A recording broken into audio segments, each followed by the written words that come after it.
Welcome back to SnowRunner, guys, and in this video we're going to be having a look at a new mod by Ranger that really does a great job of pushing the limits of what one would call a balanced mod that fits right into the game, yet brings the idea of a workhorse truck really into the future and really up to date. So this, as I'm sure you know, is the Mercedes Benz Zetros.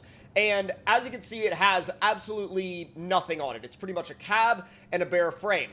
However, the reason why I wanted to highlight the truck in this state is because even in this state, you can see how incredibly detailed it is, down to the bolts in the frame. I mean, it is absolutely wildly detailed.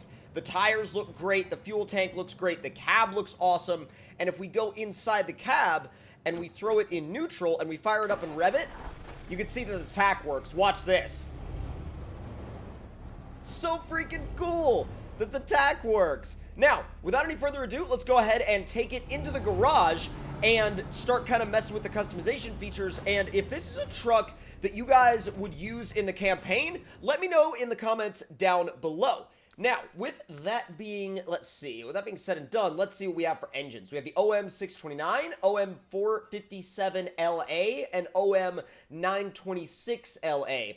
Now, the 926LA, which is going to be your max engine, is apparently a 7.2-liter turbocharged, intercooled, six-cylinder, which produces 428 horsepower and anywhere between 2,100 and 2,300 newton-meters of torque. I'm not quite sure what the conversion of that is to foot-pounds directly in my head, but either way, it's a lot. So, we're going to go with that, and we have two gearbox options. We have Zetros Off-Road and Zetros High Range, which is a 8-speed automatic gearbox. So, suspension-wise, we actually only have one option.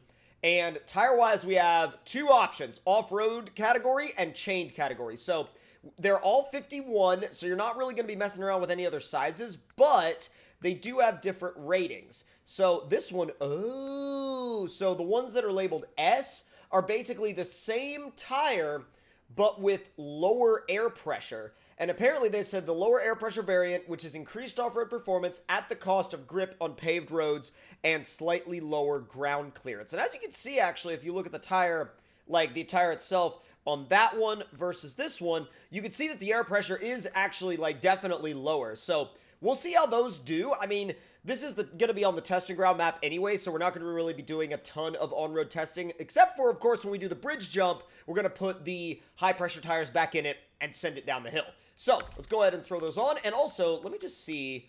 Okay, so those are actual chains. I was curious if they were going to be chains or studded tires, but they're actual chains. So let's do the offline winch. Diff lock, you really only get one option, and that is engageable.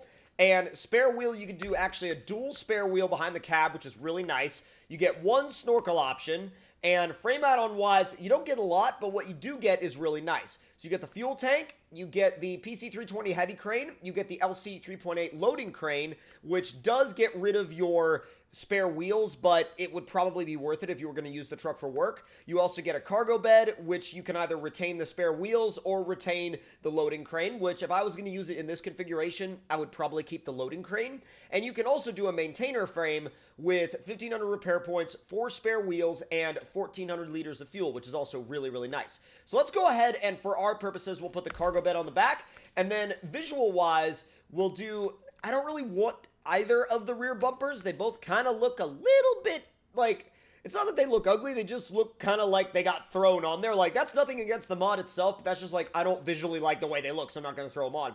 Now, I cannot figure out, like, for the life of me, I cannot figure out where these dang toolkits go. You know what I mean? Like, they're like, oh yeah, the toolkit. And if you guys can see where they are, let me know in the comment section below. But for some reason, like, I don't know where they are. I can't see where they are, so I haven't put them on.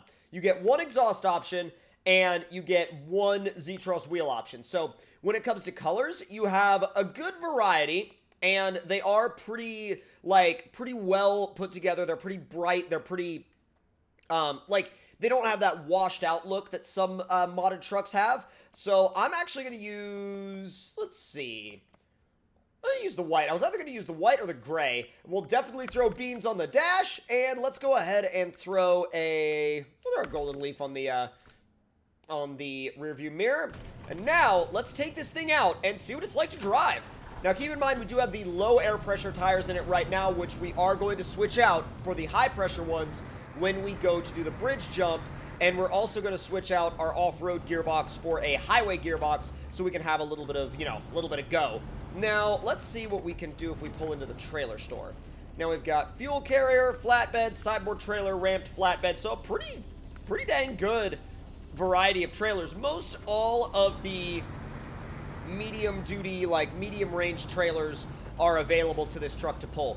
And one of the biggest things that I can't get over about this truck is how dang good it looks in this environment. Now, it really feels like it was meant to be here. Now, let's see. Special cargo, that would take up both units. Let's see. Let's throw some metal beams in the back. That'd be a good test with some weight.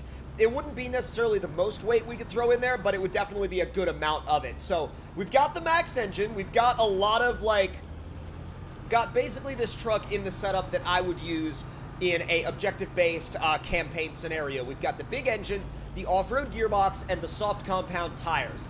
Now, depending on the map, I would either keep or get rid of those soft compound tires. Whoa! Almost got it into a rollover situation right there. Definitely popped it up on one side. Let's try to not do that again. Now, let's see. I doubt it's going to be able to make the hill climb with this weight in the back, even though it does have the top engine, but let's see. Let's throw it high and find out. Oh, come on. Got it into low plus, got the diff lock on, and getting those two things done was probably the saving grace of that entire hill climb. And I gotta say, when you're throwing it around in the rocks, it's not too bad. I mean, I got it in low plus, and normally a lot of trucks like this, a lot of bigger, mid-sized to bigger trucks anyway, you would have to take them out of low plus and put them down into low or even low minus sometimes, which is not a bad thing. It's just one of those things where you're like, huh, the fact that I didn't even have to take it out of low plus is pretty dang good. Now let's see how it does here. This is going to be a little bit of a twisting scenario for the truck, but it's so long that it didn't really matter. Even in automatic mode, it's not bad. It's pretty intelligent in automatic mode. It doesn't pause for long periods of time and think about what gear it needs to be in and then go to the gear and then accelerate. It's not like that at all. It actually does a really good job of thinking about where it needs to be ahead of time and then just switching to that gear. It's a good automatic mode. It's actually really well programmed, I think. Now, let's see. We could probably make it down this one. And keep in mind, we've been doing all this with the diff lock off. The only thing that we turned the diff lock on for was the actual hill climb. Other than that, we've had it off, which is pretty dang impressive. All right, mud test with cargo. Let's go. Throwing it high. How you doing, Beans? Oh, dude, he looks so at home in that spot on the dash. It literally looks like it was made for him. That's so cool. And this truck, since the interior looks so good, I could absolutely see myself using this truck in first-person view. And if you're somebody that plays SnowRunner with a wheel, oh my god, this interior view would be perfect for that. You got beautiful mirrors, you got a working dash, you've got an actual dashboard that looks great, you've got a place for your bobblehead, you got a place for, something to hang from the ceiling. It looks great in here. It really, really, really does look great in here. So, that did really, really well in the shallow mud and high. Let's plunge it into some slightly deeper mud and see if it keeps that same level of performance. Oh my god, these soft compound tires are no joke. Jeez. Wow. What? And this is with cargo.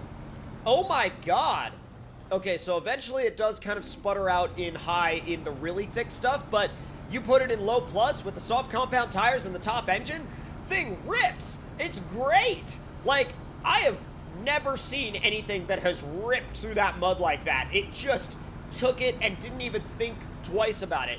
Literally was just like, oh yeah, I got that. And I'm like, oh, okay. I figured you would have to, at least think about it for a second, but it's like, nah, man, I don't have to think about that at all. What are you talking about? And I'm like, all right, I don't know. God, it looks so good, though. I mean, looking at that truck, from this angle especially, you're like, yeah, it was built for this environment. And not only was it built for this environment, but It almost feels like it was built, and I know this is kind of like a really cliche thing to say, but it feels like it was built for this game, and it... stop! I thought I was going the right way, and then I actually looked where I was going and realized very quickly that that was not the case. Let me kick the clutch a couple times and see if I can get it to kind of build up a little bit of speed. Whoa! Alright. So let's try the dips obstacle now. And then after this, we're going to delete the cargo from the back, and we're going to throw all the high-speed options, like the highway gearbox, we're going to reinflate the tires, and then we're going to take it down the bridge jump. And that's going to be the fun part. Not that these other parts aren't fun, but, oh, I just realized I didn't even have the diff lock on. Like, okay, that's a mark of a good truck right there. A truck where you're going through an obstacle like this, and then you look at the diff lock and you go, oh, the diff lock isn't even on, but I'm making it anyway. And it's like, oh, okay. So what you're telling me is I don't even have to worry about it at all. God, I mean, it is a lumbering beast, but it has not struggled even once. It says, okay, I'll do whatever you need me to do. Don't even worry about it. Okay, yeah, no, that's hilarious. All right, let's remove that cargo. And real quick, now we are going to do... We'll do those. That's fine. And then high-range box. We got engine 2. Let me make sure it refreshes the gearbox. Oh, it should be a lot faster now. And we put the high-pressure tires back on it, so yeah, this should be pretty good off the bridge jump. I don't know if it'll clear the barrels or not, but it'll come close. It definitely should come close anyway, I think. If it doesn't come close to clearing the bridge jump, or sorry, not the bridge jump, but the barrels, I'm gonna be really surprised. Woo, trailed the back end out a little bit. That's funny. That's freaking funny. Mercedes Benz Tokyo Drifto. All right, let's go ahead and get it up the rest of the hill. And by the way, I love how the windshield looks like totally weathered. Like it looks like there's been, you know, dirt and grime that has been like scraped around by the windshield wipers. It looks like it needs to be cleaned, honestly. But that's good. That really does a good job of immersing you in the game and immersing you in the environment. All right, let's go. There's 7th. You're gonna hit 8th. It's staying 7th. Oh! Well, it basically cleared the barrels. I mean, I don't really have anything bad to say about that performance. Literally everything that I asked this truck to do, it did perfectly. And I think that that's what you can expect of it as well when you try it out. So, link to it will be in the description box down below. Mad props to Ranger for making this thing, and huge thanks to every one of you guys for watching the video. And if you enjoyed it, leave your thoughts and opinions in the comments. Hit that like button if you enjoyed. Subscribe if you're new, and I'll see you guys next time.